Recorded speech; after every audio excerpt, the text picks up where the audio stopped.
stunning looks than swift. One is the rule is here. It's been followed.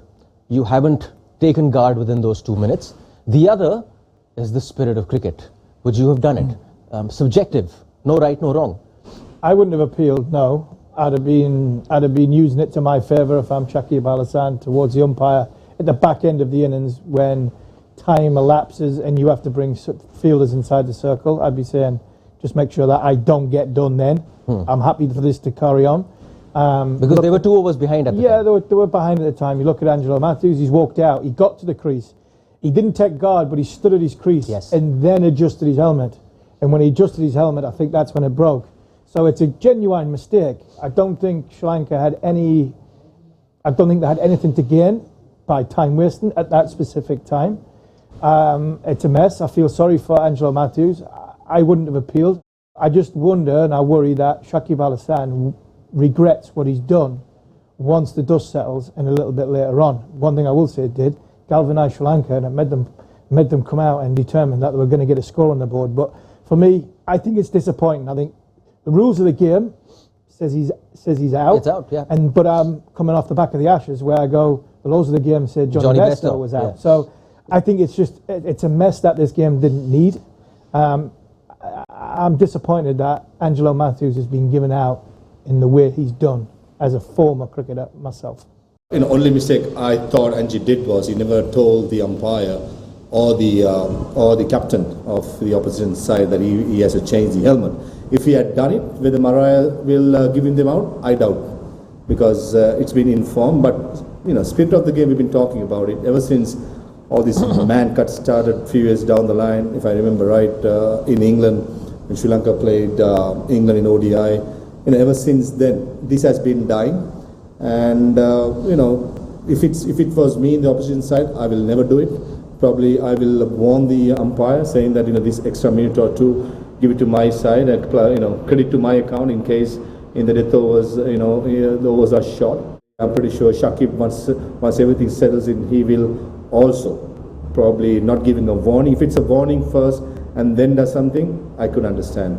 But if a genuine mistake, and it's just very sad to see. And first time in the history of 150 years of cricket, unfortunately we had to witness this from our own eyes. It's amazing how the brain doesn't think of the simple things. Because the simple thing would have been to face the ball, and then he could have took as long as he wanted waiting on the helmet to come out. Because there's many times where if a batter comes in, makes guard, faces a ball, breaks his bat with the first ball, it could take 5 minutes to get a new bat from the changing rooms. But that's acceptable, that's allowed. The reason why this is a problem, and the laws of the game states, you must be within a position to face the first ball within 2 or 3 minutes, whichever way the rules are saying. Yeah. Because he hasn't faced the first ball, that's his problem. It's not because of the length of time he took. It was because he hadn't faced the first ball. Or taking guard, basically. Or taking guard. Yeah. He hadn't faced the first ball of his innings or restarted the match. That's why Maria Erasmus has gone into the situation that it's in. We expect the players to know the rules. They don't. I didn't know every rule. Yeah. Even the commentators were scrambling for it. Yeah. No idea of every little law in the game. We were just good cricketers. We didn't know the ins and outs of the rules. And sometimes it surprises you how much of the rules that cricketers actually do know. Yeah. And when it happened, you watch the footage again and you see Maria Erasmus say to Angelo Mathews, as either he's appealed, you're out. Angelo Mathews just started laughing. Yeah. He started laughing. He thought it was a joke at first. It didn't hit him. Yeah. And it didn't. And then you seen the serious look on his face as to go, "You are kidding me." I'm sure he knew the rules. He had to be in then he goes position. to Shakib as well. Then he's gone to Shakib, and then Shakib's gone. Well, I'll go with the letter of the what the umpire says. Well, Shakib's got a little bit of checkered history of going off what the umpire says, but we'll leave that one there. Look, the whole thing was a mess, and I'm just pleased Sri Lanka have got one more game in the tournament because, like's been mentioned, he's been a great of Sri Lankan cricket, and if that was to be his last innings in international 50-over cricket, it would be a crying shame. I know it's part of the laws of the game. Does it need a relook at it? Does it need a tweak? Absolutely. I think it has to be rethinked that, because if Angelo Mathews had taken his guard, saying middle stump or whatever stump he had, that things would have been different. Then how can you say you haven't taken your guard? You have taken the guard, and Marai Remus would have said, that's your middle. And then all of a sudden he realizes the helmet is broken. He still can say, like, he has an argument saying that, I took the guard, then I took off. So, this has a lot of grey areas. And I'm pretty sure that, last couple of hours, lots of toxic care about these rules and regulations. I'm pretty sure by tomorrow, ICC will come up with a solution, but it just doesn't look good watching from outside and being a past player. Very sad for a legacy of a cricketer, especially Angelo's, probably playing his last World Cup, probably play his last couple of ODIs, to finish up in such a controversial way. It's not the nicest things to do. Because the reason this rule was brought about was that so that when batsmen are coming in, you don't use that extra time. That if you're playing a test match, you're coming in that last 5 minutes of that day, there's a draw that you can salvage, so you take as much time as you can to get onto the crease. This was done to speed that up.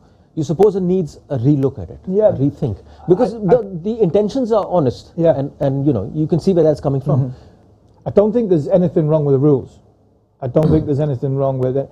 I just think this is the one-off occasion where a genuine mistake has been made. A freak accident has happened. Angelo Mathews has had a part of his equipment break as he's in the middle.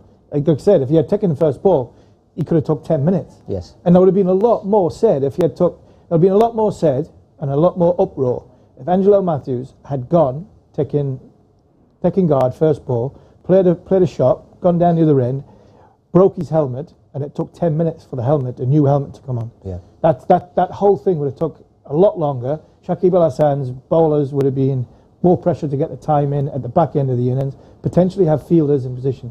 This was a genuine mistake. This was a genuine accident. It wasn't a mistake it was an equipment that bust.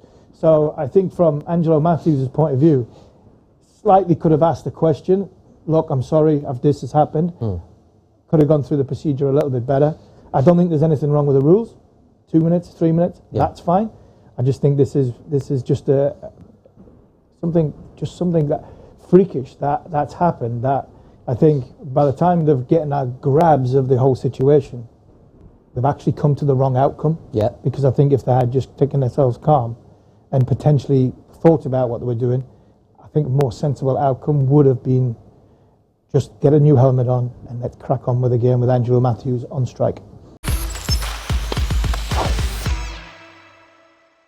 Stunning looks, then swift,